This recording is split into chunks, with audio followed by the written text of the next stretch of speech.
ইরশাদ হচ্ছে, আমি আপনাকে গোটা বিশ্বের জন্যে রহমত স্বরূপ প্রেরণ করেছি। আপনি বলুন, আমার নিকট যে ওহী আসে সেটা এই যে তোমাদের রব এক এবং একক। তাহলে কি তোমরা আত্মসমর্পণ করবে না? অতঃপর যারা মুখ ফিরিয়ে নেয় তাদের উদ্দেশ্যে আপনি বলুন, আমি সকলকেই সমভাবে সতর্ক করছি, আর আমি জানি না যে ব্যাপারে তোমাদেরকে ওয়াদা করা হয়েছে সেটা দূরবর্তী না সন্নিকটে। সাদাকাল্লাহুল আযীম। সম্মানিত ইমাম সাহেব, মুয়াজ্জিন সাহেব এবং মুসল্লি ভাইরা, আসসালামু আলাইকুম ওয়া রাহমাতুল্লাহ। আল্লাহর শুকরিয়া আদায় করছি যিনি আমাদেরকে পবিত্র রবিউল আউয়াল মাসের আজকে সর্বশেষ জুমা, যে মহান আল্লাহ তাআলা আমাদেরকে আজকের এই জুমায় তার ঘরে আসার সুযোগ দিয়েছেন, সে আল্লাহর উদ্দেশ্যে আমরা সকলেই প্রশংসা জ্ঞাপন করছি, আলহামদুলিল্লাহ। দরুদ ও সালাম আমাদের সকলের পক্ষ থেকে পৃথিবীর সর্বশ্রেষ্ঠ মহামানব, মানবতার একান্ত বন্ধু মুহাম্মদুর রাসূলুল্লাহ সাল্লাল্লাহু আলাইহি ওয়াসাল্লামের উদ্দেশ্যে। সম্মানিত ভাইরা, আমি আপনাদের সামনে পবিত্র কোরআনের সূরা আম্বিয়া 21 নম্বর সূরা আম্বিয়ার 3টা আয়াত তেলাওয়াত করেছি। আয়াতের নাম্বার হচ্ছে 107, 8 এবং 9। 21 নম্বর সূরা আম্বিয়া, এই সূরার 107, 8 এবং 9 এই 3টা আয়াত। আমরা এই 3টা আয়াতের পরেই সংক্ষিপ্তভাবে কিছু কথা আলোচনা করতে চাই। সম্মানিত ভাইরা, পৃথিবীতে নবী এবং রাসূল এসেছিলেন যাদের সঠিক সংখ্যা পৃথিবীর কোনো মানুষ জানে না, আমরা জানি না। আমরা অনেক সময় শুনি 1,24,000, মতান্তরে 2,24,000। শুনেছেন কোনোদিন আপনারা এরকম কথা? বলেন, এটা ভিত্তিহীন কথা। 19-20 হতে পারে, কিন্তু মাঝখানে 1 লক্ষ পার্থক্য হতে পারে? সবচেয়ে বড় কথা হচ্ছে এর সংখ্যাটা কেউ জানে না। অসংখ্য নবী এবং রাসূল পৃথিবীতে এসেছেন, তবে সমস্ত নবী এবং রাসূলের নেতা ছিলেন মুহাম্মদুর রাসূলুল্লাহ সাল্লাল্লাহু আলাইহি ওয়াসাল্লাম, সে ব্যাপারে কোনো সন্দেহ নেই। সাইয়্যিদুল আম্বিয়া, নবীদের নেতা ছিলেন তিনি, এবং তিনি হচ্ছেন খাতামুন নাবিয়্যিন, সর্বশেষ নবী। এখন আমরা গত কয়েক জুমা, সারা বছর তো আমরা শুনি, গত কয়েক জুমায় আমরা নবীর সিরাত নিয়ে আমরা আলোচনা শুনছি। আজকে আমি যে বিষয়টা আপনাদের সামনে উপস্থাপন করতে চাই, আগামী বছরের রবিউল আউয়াল কে পাবো কে পাবো না আমাদের তো জানা নেই। রবিউল আউয়ালের আলোচনা কে করতে পারবো কি পারবো না, শুনতে পারবো কি পারবো না, তার কোনো গ্যারান্টি নাই। এজন্য আজকের এই সমবনী বক্তব্যে, অর্থাৎ রবিউল আউয়াল মাসের যে বক্তব্য আজকে শেষ জুমা, এখানে আমাদের আত্মোপলব্ধি করার একটা বিষয়, আপনাদের বিবেককে একটু নাড়া দিতে চাই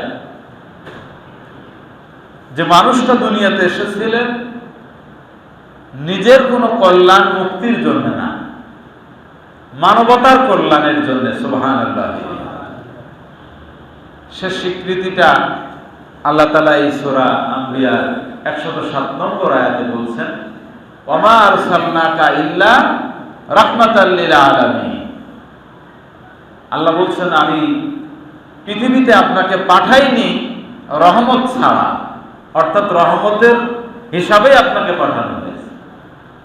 বিশ্বনবীর 63 বছরের জীবনের আপনি কোনো ঘটনা প্রমাণ করতে পারবেন না যেটা মানবতার কল্যাণে হয়নি, মানবতার অকল্যাণে হয়েছে এমন কোনো ঘটনা, কোনো কর্মসূচি। সুতরাং সে নবীর উম্মত হয়ে আপনার আমার জীবনের কর্মকাণ্ড যদি মানবতার কল্যাণে না হয়, মানবতার অকল্যাণে হয়, তাহলে আপনি আমি আদালতে আখিরাতে বিশ্ব নবীর শাফাআত কিভাবে আশা করতে পারি? একটু ভেবে দেখেন তো। ম্যান টু ম্যান আমরা কে কোন দলে আছি, মতে আছি, পথে আছি, এটা কোনো বিষয় না। আমি মানবতার কল্যাণে আছি নাকি অকল্যাণে আছি? হতে পারে আমার মুখ দিয়ে, আমার মুখের জবান কথা দিয়ে, আমার কোনো কাজ দিয়ে মানবতার কল্যাণ হচ্ছে কিনা। আমি যে খেদমত করতেছি, আমি যে কর্মসূচি পালন করছি দুনিয়াতে, আমার দুনিয়াবী জিন্দেগির বিভিন্ন কর্মকাণ্ডের মধ্য দিয়ে সেখানে মানবতার কল্যাণ কতটুকু আছে? সম্মানিত ভাইরা, তো বিশ্বনবী যেহেতু রহমত স্বরূপ দুনিয়াতে এসেছিলেন, তার জীবনী পর্যালোচনা করলে তার বাস্তবতাই কিন্তু আমরা দেখি। পরের আয়াতে আল্লাহ তাআলা বলছেন, আপনি বলুন ইন্নামা ইউহা ইলাইয়া, আমার কাছে যে ওহী করা হয়, যে প্রত্যাদেশ আসে, আন্নামা ইলাহুকুম ইলাহু ওয়াহিদ, সে ওহীটা হচ্ছে তোমাদের যে রব তিনি এক এবং একক। আমাদের ইলাহ বা উপাস্য, যে মহান সত্তার উপাসনা আমরা করি, তিনি কয়জন? আল্লাহ তাআলা তার রাসূলকে এই বাণী দিয়ে বললেন, আপনি দুনিয়ার মানুষের কাছে বাণীটা পৌঁছে দেন। এরপরে বলছেন ফাহাল আনতুম মুসলিমুন, এরপরও কি তোমরা আত্মসমর্পণ করবে না?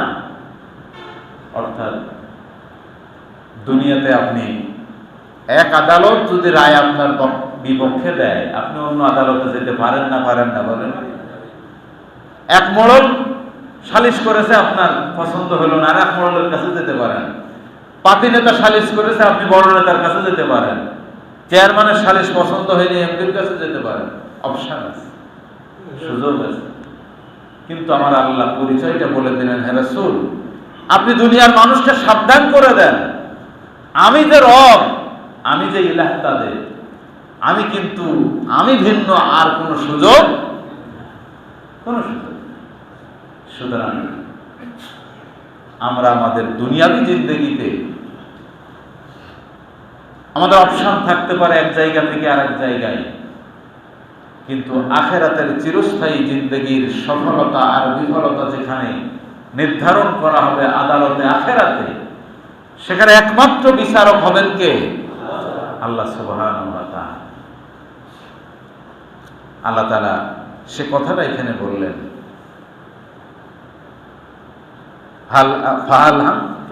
ফাহাল আনতুম মুসলিমুন, এরপরও কি তোমরা আত্মসমর্পণ করবে না?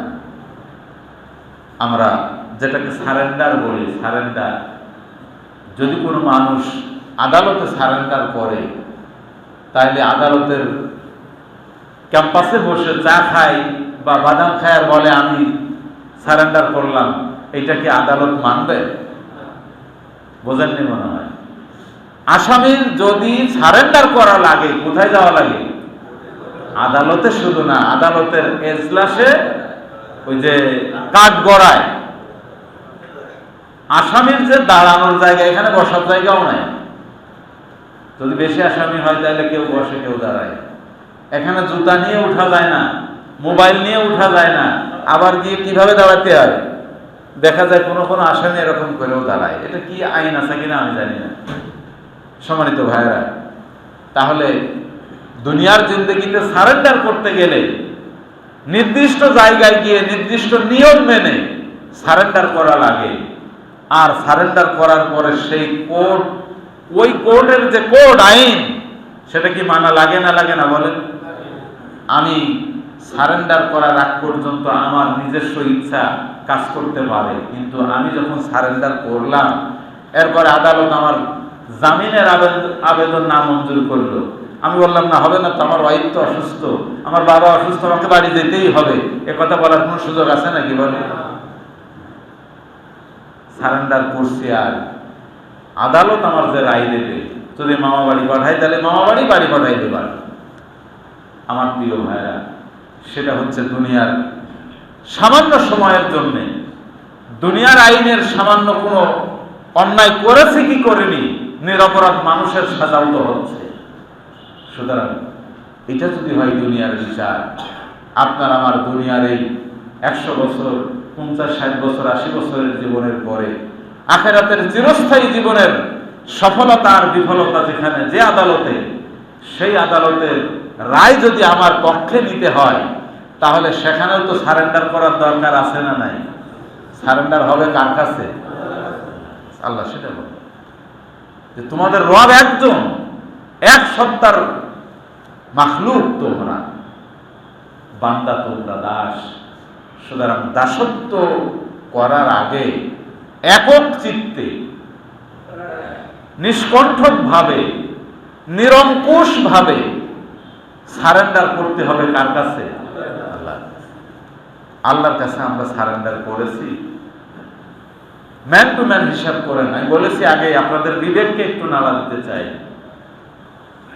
আমি আমাকে দিয়েই যদি প্রশ্ন করি আমার নিজের কাছে, যে আমি আমার আল্লাহর কাছে যেভাবে আল্লাহ সারেন্ডার করতে বলেছেন সেভাবে আমি নিজেকে প্রস্তুত করতে পারিনি। আমার আল্লাহ যে সারেন্ডার করার কথা বলেছেন, আল্লাহ চান যেটা, আমি কিন্তু নিজেকে সেই সারেন্ডার, সেই মানে আমার আল্লাহর কাছে করতে পারি। এটা আমার দুর্বলতা, এটা আমার ব্যর্থতা। আর এ দুর্বলতা, ব্যর্থতা নিয়ে যদি আমরা আল্লাহর সামনে হাজির হই, তাহলে কিন্তু আমাদের সফলতার চাবি হাতে পাওয়া বড় কঠিন। কারণ দুনিয়ায় যেমন সারেন্ডার আংশিক না ফুল, বলেন? আইনের কাছে, আদালতের কাছে সারেন্ডারকে আংশিক করলে হয় না ফুল করা লাগে? মশার কাছে তাই ফুল করা লাগে। দুনিয়ার আইন তো আদালত তো বাদ দেন। মশার কাছ থেকে বাঁচার জন্য মশারির মধ্যে কি ফুল না হাত? যে মশা বাম দিকে যা কামড়ায় কামড়া, ডান পাশটা আমি মশারির মধ্যে রাখলাম, বলে নাকি কেউ এটা? মশার হাত থেকে বাঁচার জন্যে সামান্য একটা প্রাণী, ছোট্ট একটা প্রাণী, তার হাত থেকে রক্ষার জন্য আমরা পুরাপুরি শরীরটাই মশারির মধ্যে ঢুকাই। আর জাহান্নামের শাস্তি থেকে বাঁচার জন্যে আমরা কি আমার পরিপূর্ণ জীবনটা ইসলামের মধ্যে ঢুকাতে পেরেছি নাকি? বলেন, পারেন। সুতরাং আল্লাহ এখানে যে সাবধান করেছেন বিশ্বনবীর মাধ্যমে, আল্লাহ যদি আমাকে পাকড়াও করেন, গ্রেপ্তার করেন, আল্লাহর পক্ষ থেকে গ্রেপ্তারি পরোয়ানা জারি হয়, তাহলে ওই আদালতের পরে কি আর কোনো আদালতে আপিল করার সুযোগ আছে নাকি? বলেন, যাব কোথায়? গ্রেপ্তার হওয়াই লাগবে, শাস্তি পাওয়া ছাড়া বিকল্প কোনো পথ নেই। সুতরাং আমরা আল্লাহর কাছে সারেন্ডার করব, সেটা কি আংশিক না পরিপূর্ণ? সেটা কি মুখে না অন্তর দিয়ে? মুখে যেমন স্বীকৃতি, অন্তরে বিশ্বাস, কাজে পরিণত, তিনটা স্তর ভেদ করে আমাদের ঈমানের পরিপূর্ণতা আসে। সম্মানিত ভাইরা, পরের আয়াতে আল্লাহ তাআলা বলছেন, ফাইন তাওয়াল্লাউ, যদি তোমরা মুখ ফিরায় নাও, ফাইন তাওয়াল্লাউ, তারা যদি মুখ ফিরায় নেয়, ফাকুল, আবার বিশ্বনবীকে অর্ডার করছেন, আপনি বলুন, আযানতুম, আযানতুকুম আলা সাওয়াই, আমি তোমাদেরকে সজোরে, সর্বোচ্চ উঁচু স্বরে সাবধান করছি, সকলকে সমানভাবে। আল্লাহ শিখাই দিচ্ছেন বিশ্বনবীকে, তাদেরকে আপনি সতর্ক করে দেন সমভাবে, কাউকে কম কাউকে বেশি না, সমভাবে সতর্ক। কি সেটা? ওয়াইন আদরি আকরিবুন আম বাঈদুম মা তুআদুন, যে ওয়াদা তোমাদের কাছে করা হয়েছে, আদালতে আখিরাতের যে কথা আমি বলছি আপনাদের, যে আমাদের দুনিয়ার জিন্দেগির পরে আখিরাতের একটা জিন্দেগি অপেক্ষা করছে, যে সেই আখিরাতের কথা আল্লাহ বলছেন বিশ্বনবীকে, যে আপনি বলে দেন, আমি মুহাম্মদ সে ব্যাপারে বলতে পারবো না, সেটা কি নিকটে না দূরে, কিয়ামত কি খুব দ্রুত হবে না দেরিতে হবে, এটা রাসূল পর্যন্ত আল্লাহর পক্ষ থেকে কোনো নির্দেশনা পান। সুতরাং এই কথা বলার অর্থ হচ্ছে, যে কোনো সময় কিয়ামত সংঘটিত হতে পারে।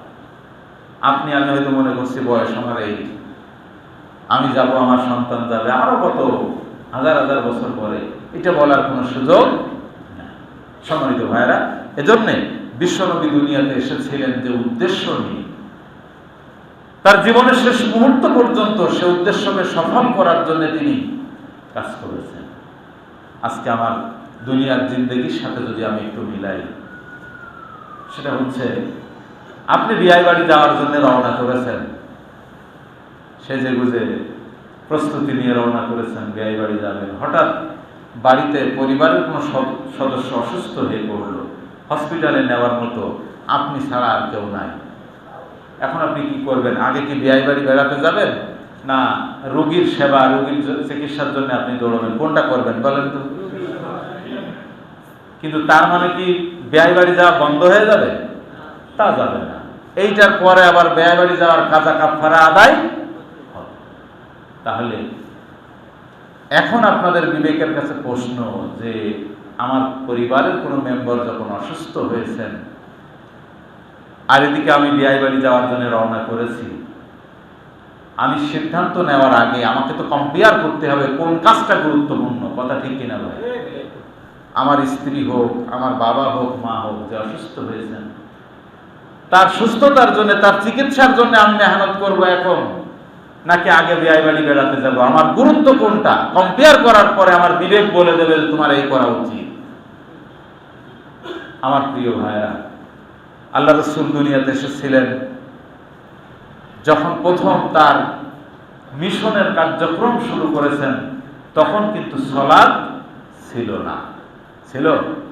সালাত ছিল না, সিয়াম ছিল না, হজ ছিল না। দাওয়াত দিয়েই তো তিনি শুরু করেছিলেন, ঠিক কিনা? দাওয়াতের মিশন দিয়ে তার শুরু। আর তিনি তার জীবনের শেষ পর্যায়ে এসে এই দাওয়াতের পরেই তো সালাত এসেছে, সিয়াম এসেছে, যাকাত এসেছে, হজ এসেছে, এগুলো একের পর এক এসেছে। এখন আমরা আমাদের জীবনের সবচেয়ে গুরুত্বপূর্ণ ইবাদত কোনটাকে মনে করি বলেন তো? সালাত। এবং এই সালাতের ক্ষেত্রে আল্লাহর নির্দেশনা রয়েছে, ইন্নাস সালাতা তানহা আনিল ফাহশাই ওয়াল মুনকার। নিশ্চয়ই সালাত মানুষকে সকল প্রকার অপকর্ম থেকে বিরত রাখে। এরপরে বিশ্বনবী বলছেন আস-সালাতু মিফতাহুল জান্নাহ, আকালা আইদান আস-সালাতু ইমাদুদ্দিন। দ্বীনের খুঁটি হচ্ছে সালাত, দ্বীনের চাবি হচ্ছে সালাত। রাসূলের হাদিস। এত গুরুত্বপূর্ণ ইবাদত। এরপরে সিয়ামের কথা তো আমরা রমজান মাসে তো শুনি, আল্লাহ তাআলা বলেছেন আস-সাওমু লি ওয়া আনা আযজি বিহি, অন্য বর্ণনায় উযযা বিহি। আল্লাহ বলছেন যে সিয়াম আমার জন্যে, আমি এর প্রতিদান, অথবা আমি নিজে হাতে এর প্রতিদান দেব। সুবহানাল্লাহ। গুরুত্বপূর্ণ ইবাদত। অথচ আল্লাহ রাসূল যখন খন্দকের যুদ্ধে সাহাবাদেরকে নিয়ে আসরের সালাতে যাওয়ার জন্য রওনা করেছেন, আসরের সালাতের প্রস্তুতি নিচ্ছেন বিশ্বনবী খন্দকের যুদ্ধে, জিবরাইল আলাইহিস সালাম এসে জিজ্ঞাসা করলেন, ইয়া রাসূলুল্লাহ কোথায় যান? বিশ্বনবী বলছেন নামাজের জন্য প্রস্তুতি নিয়েছি। জিবরাইল বলছেন এখন আর নামাজ পড়ার সময় নেই, আপনি নামাজকে স্থগিত করেন, নামাজ অফ করেন। আপনি যে কঠিন সিদ্ধান্ত নিয়েছেন, এ সমাজ থেকে দুর্নীতি উৎখাত করবেন, দুর্নীতি মুক্ত সমাজ কায়েম করবেন। আপনি দুর্নীতিবাজদের বিরুদ্ধে যুদ্ধ ঘোষণা দিয়ে আপনি এখানে এসেছেন। এখন সেই দুর্নীতিবাজদের মোকাবেলা করতে হবে, আগে নামাজ হবে পরে। 1 ওয়াক্ত 2 ওয়াক্ত না, 4 ওয়াক্ত নামাজ খন্দকের যুদ্ধে বিশ্বনবী একাকী শুধু না, সাহাবীদেরকে সাথে নিয়ে কাজা করেছেন, সালাত ছেড়ে দিয়েছেন। বদরের যুদ্ধের দিনে তিনি সাহাবাদেরকে ডেকে ঘোষণা দিলেন, হে আমার সাহাবীরা, কে কোথায় আসো, আমার কাছে আসো। আজকের দিনে আমার নির্দেশনা শুনে যে রোজা ছেড়ে দিয়ে জিহাদের ময়দানে শরীক হবে, আমার আল্লাহর কাছে সেই বেশি প্রিয় হয়ে যাবে। সুবহানাল্লাহ। আসো, পানি নাও, খুরমা নাও, রোজা ছাড়ো, যুদ্ধে অংশগ্রহণ করো। তাহলে খন্দকের যুদ্ধে বিশ্বনবী সালাত ছেড়ে দিলেন। বদরের যুদ্ধের দিন তিনি ছেড়েছেন রোজা। সিয়াম সালাত যে কাজের জন্য ছেড়েছেন, এখন আপনাদের কাছে প্রশ্ন করি, সে কাজের গুরুত্ব বেশি না সালাত আর সিয়ামের গুরুত্ব বেশি? কোনটার গুরুত্ব বেশি? আপনার বিবেক বলে দিয়েছে যে আপনি বিয়ে বাড়ি বেড়াতে যাবেন নাকি স্ত্রী বা বাবা মার চিকিৎসার কাজে যাবেন, আপনার বিবেক আপনাকে বলে দিয়েছে। আপনি সাথে সাথে গাড়ি ডেকে অ্যাম্বুলেন্স ডেকে রুগী নিয়ে চলে গেলেন, বেড়াতে আপনি গেলেন না। আজকে এখানে আপনার বিবেকের কাছে প্রশ্ন করতে হবে, আমি যে সালাত আর সিয়াম নিয়েই ব্যস্ত আছি, আমার রাসূল কিন্তু এই সালাত ছেড়ে দিয়ে কাজ করেছেন, সিয়াম ছেড়ে দিয়ে কাজ করেছেন। সে কাজটা হচ্ছে ইকামাতে দ্বীনের কাজ, দ্বীন প্রতিষ্ঠার কাজ। দ্বীন প্রতিষ্ঠা ছাড়া এ সমাজ দুর্নীতি মুক্ত হবে? সুতরাং এ সমাজকে দুর্নীতি মুক্ত করতে হলে আপনাকে আমাকে দ্বীন প্রতিষ্ঠার কাজ করতে হবে, এ ব্যাপারে কোনো সন্দেহ। আপনি যে দলে থাকেন, আপনার দলের মূল কর্মকাণ্ড, তার লক্ষ্য উদ্দেশ্যে থাকতে হবে কি দ্বীন প্রতিষ্ঠা। আপনার দলের নেতা যদি সেই দ্বীন প্রতিষ্ঠার কাজ করে, নেতা কর্মীরা, তাহলে আপনি সে দলে থাকতে পারেন। আর আপনার দলের ম্যানিফেস্টোতে যদি দ্বীন প্রতিষ্ঠার কর্মসূচি না থাকে, আর দলের নেতা কর্মীদের কর্মসূচির মধ্যে দ্বীন প্রতিষ্ঠার কোনো কর্মসূচি না থাকে, আল্লাহর কসম ওই দলে অংশগ্রহণ করা হারাম, হারাম, হারাম। এটা কি আমার কথা? এটা আমার আল্লাহর নির্দেশ। সুতরাং আমরা কে কখন চলে যাব আল্লাহর ডাকে সাড়া দিয়ে জানি না। কার বয়স ক বছর হয়েছে আর কয় বছর থাকবে কোনো গ্যারান্টি নেই। আপনার জীবনের যে পর্যায়ে আছেন, এখানেই সিদ্ধান্ত নেন। এখন সিদ্ধান্ত নিয়ে যদি আপনি আল্লাহর দ্বীনের পক্ষের সৈনিক হতে পারেন, হতে তো পারে আমার আল্লাহ ইচ্ছা করলে আপনার পূর্বের গুনাহগুলোকে মাফ করতে পারেন না আল্লাহ? কিন্তু আপনি আমি আল্লাহর দ্বীন প্রতিষ্ঠার কাজ না করে বিশ্বনবী পর্যন্ত সালাত ছেড়ে দিলেন, সিয়াম ছেড়ে দিলেন দ্বীন প্রতিষ্ঠার জন্য। আর আমরা সে দ্বীন প্রতিষ্ঠার কোনো কর্মসূচি নাই, সালাত আর সিয়াম নিয়ে ব্যস্ত। আমাদের মুক্তি কিভাবে সম্ভব? বিশ্বনবী তার জীবনের সর্বশেষ পর্যায়ে এসে ইন্তেকালের পূর্ববর্তী বছরে বিদায় হজ, যেটাকে বলা হয় বিদায় হজে, বিশ্বনবী সেখানে কাফনের কাপড় পরে আর কাফনের কাপড় মাথায় বেঁধে বিশ্বনবী রওনা করলেন। কাপড় এক টুকরা পরলেন আর এক টুকরা গায়ের উপর দিলেন, কাফনের কাপড়। আর তিনি স্লোগান দিতে থাকলেন, লাব্বাইক আল্লাহুম্মা লাব্বাইক, লাব্বাইক লা শারীকা লাকা লাব্বাইক, ইন্নাল হামদা ওয়ান নি'মাতা লাকা ওয়াল মুলক লা শারীকা লাক। এখনো আমাদের হাজী ভাইয়েরা কিন্তু এই স্লোগানই সেখানে গিয়ে দেয়, বিশ্বনবী দিয়েছিলেন। কাফনের কাপড় পরলেন কেন?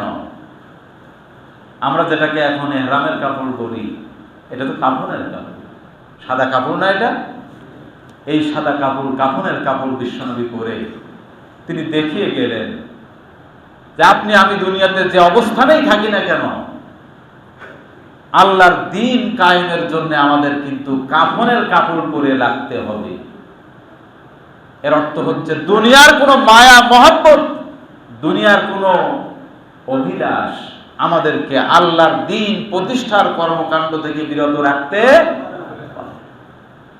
কিন্তু আজকে আমি আমার পরিবারের জন্য, আমার পরিবারের সদস্যদের কল্যাণের জন্য আমি কাজ করে যাচ্ছি, কিন্তু আল্লাহর দ্বীন প্রতিষ্ঠার জন্য আমার মেহনত কতটুকু।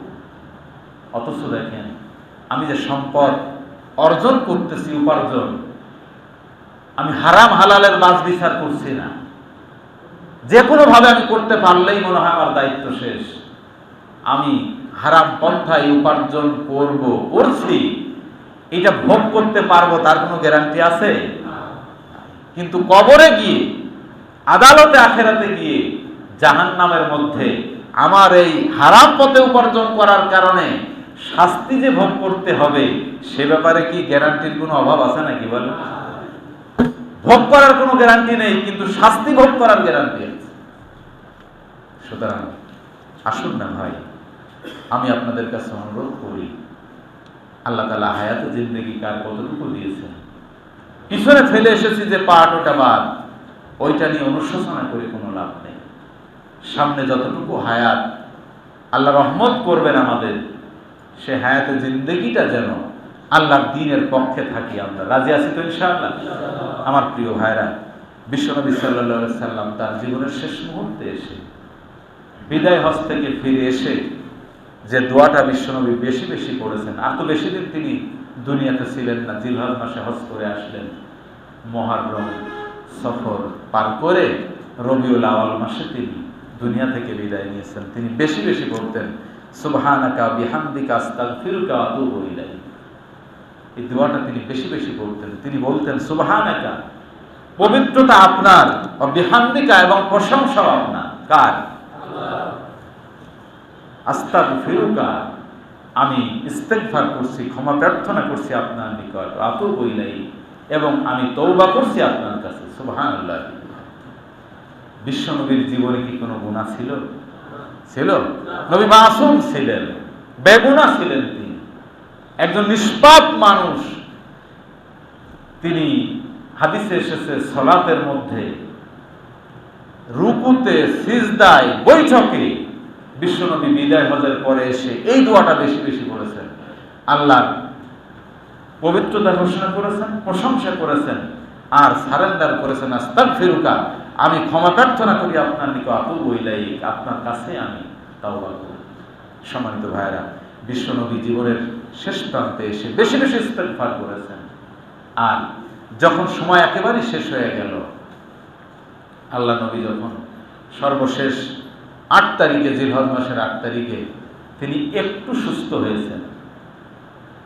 বিদায় হজের পরে আসার কিছুদিন পরে তিনি অসুস্থ হয়ে পড়েছেন। আর ইন্তেকালের আগে 8 তারিখে, 8 রবিউল আউয়াল, তিনি একটু সুস্থতা অনুভব করেছিলেন, এবং সেদিন তিনি মসজিদে নববীর মেম্বরে গিয়ে একটা বক্তব্য দিয়েছিলেন। এরপরে কিন্তু আর বিশ্বনবী বক্তব্য দিতে পারেন। এরপরে অসুস্থতা তার বেড়ে গিয়েছে। তিনি যখন ইন্তেকাল করবেন, বিশ্বনবীর ইন্তেকালের পূর্ব মুহূর্তে তার পবিত্র জবান দিয়ে যে বক্তব্যটা, সর্বশেষ কথাটা তিনি বলেছিলেন, সেটা ছিল আসসালাত, আসসালাত ওয়া মা মালাকাত আইমানুকুম। সুবহানাল্লাহ। বিশ্বনবী বলেছিলেন, নামাজ, নামাজ, হে আমার উম্মতেরা, তোমাদের অধীনস্থদের ব্যাপারে তোমরা সতর্ক থাকবে। আমার প্রিয় ভাইরা, আপনি আমি আমাদের জীবনের সালাত আর রাসূলের জীবনের সালাতকে একটু কম্পেয়ার করে আমরা দেখেছি। আমরা দুনিয়ার জীবনের কোনো কাজ ভালো করার জন্য যতটা পেরেশান থাকি, আমার জীবনের সালাতকে সাকসেসফুল করার জন্য আমি কতটুকু পেরেশান। আমার সামনে বসা আছেন যে সমস্ত মুসল্লি ভাইরা, বছরের পর বছর সালাত আদায় করতেছেন, কিন্তু সালাতের আগের পবিত্রতা সম্পর্কে জ্ঞান নেই। অজুতে ফরজ কয়টা, তায়াম্মুমে ফরজ কয়টা, গোসলে ফরজ কয়টা, বেখবর, জানে না। এমনকি সালাতের মধ্যে ফরজ কয়টা, সালাতের মধ্যে ওয়াজিব কয়টা, এটাও কিন্তু অনেক সময় আমরা নাও জানতে পারি। অথচ আমি দুনিয়ার কর্মকাণ্ড করতে গেলে আমার পেরেশান থাকে যে আমার কাজটা আরো ভালো করতে হবে। আমরা বুঝি কিভাবে যে একজন মানুষ যে সালাত বুঝে তার সালাতে দেরি হয়, আর যে সালাত বোঝে না এর সালাত দ্রুত হয়ে যায়। কি আমি কি ভুল বললাম বলেন? আমাদের দেশের মানুষ সালাতের বাইরে দোয়া করতে অভ্যস্ত। মুনাজাত, সালাম ফেরানোর পরে মুনাজাত, হুজুর আপনি যত সময় পারেন করেন, কিন্তু নামাজটা তাড়াতাড়ি শেষ করে দেন। অথচ আমার আল্লাহ শেখাইছেন ভিন্ন। আমাদের নামাজটা আসলে সেই নামাজ না। নামাজের মধ্যে যদি আপনি মজা না পান, মজা, তাহলে আপনার নামাজ নামাজ না। নামাজের মধ্যে মজা পেতে হবে। আমি আমার সালাত আদায় করছি, কথা বলছি কার সাথে? আল্লাহর সাথে আমার কথাবার্তা হচ্ছে। তা আপনি যখন এমপির সাথে কথা বলেন, আপনি কি ভালো লাগে না খারাপ লাগে? আপনার এমপি, মন্ত্রী, মিনিস্টারের সাথে কথা বলেন, ভালো লাগে। সেখানে দুনিয়ার মালিক যিনি, তার সাথে আপনার কথাবার্তা হচ্ছে, মিটিং হচ্ছে, তা আপনার ভালো লাগার কথা না? আমাদের কি ভালো লাগে? আমরা বুঝি কিছু? আমরা যখন রুকুতে যাচ্ছি তখন কি বলছি, সিজদায় যাচ্ছি কি বলছি, রুকু থেকে উঠে কি বলছি, দুই সিজদার মাঝখানে কি বলছি, এগুলো সব দোয়া। এগুলো কি দোয়া? এই দোয়াগুলো যদি আমি বুঝি যে আমি কি বলছি, তাহলে মুনাজাত কি দরকার? আপনি সূরা ফাতিহা বাদে কোন নামাজ পড়তে পারেন? সূরা ফাতিহা বাদে কোনো নামাজ হয় না। সূরা ফাতিহা তো সবচেয়ে বড় দোয়া, আল্লাহ শিখাই দিয়েছেন। আল্লাহ শিখাই দিয়েছেন ভাষাটা যে কেমনে বান্দা আল্লাহর কাছে দোয়া করবে। আর আমরা যত তাড়াতাড়ি পারি রুকু সিজদা করে সালাম ফিরাই, এরপরে দোয়া লাগাবে, তো আর কোনো হুঁশ নেই। এই দোয়ার গুরুত্ব কিন্তু বেশি না।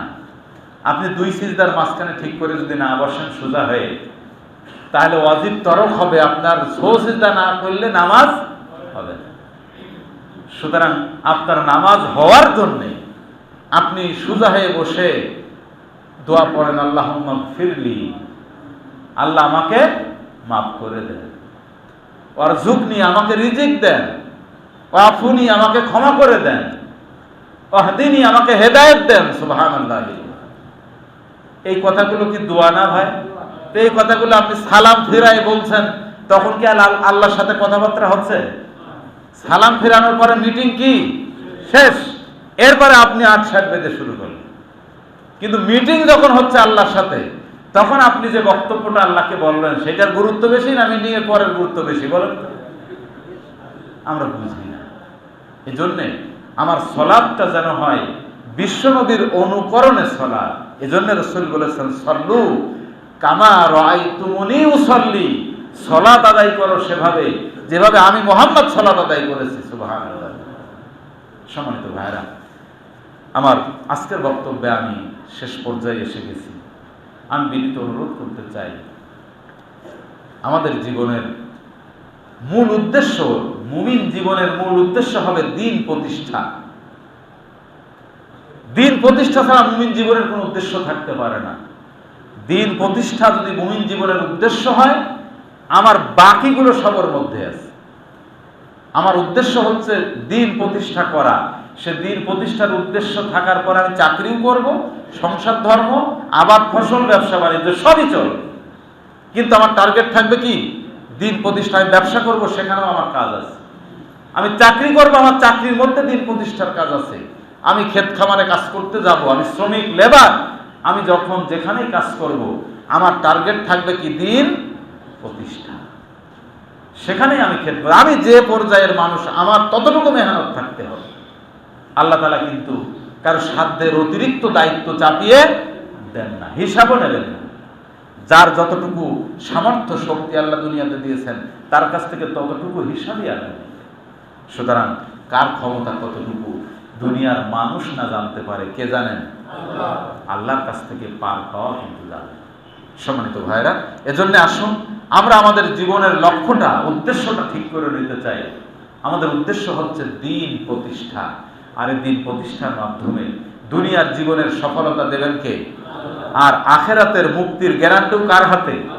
সেই আল্লাহর দেওয়া দিনকে যদি আমি আমার জীবনের উদ্দেশ্য করতে পারি, আমার জীবনে প্রতিষ্ঠা করতে পারি, আমার সমাজে প্রতিষ্ঠা করতে পারি, তাহলেই কিন্তু এই দুনিয়ার জীবনটা আমার সার্থক হবে, আখেরাতের জীবনটা আমার সফল হবে।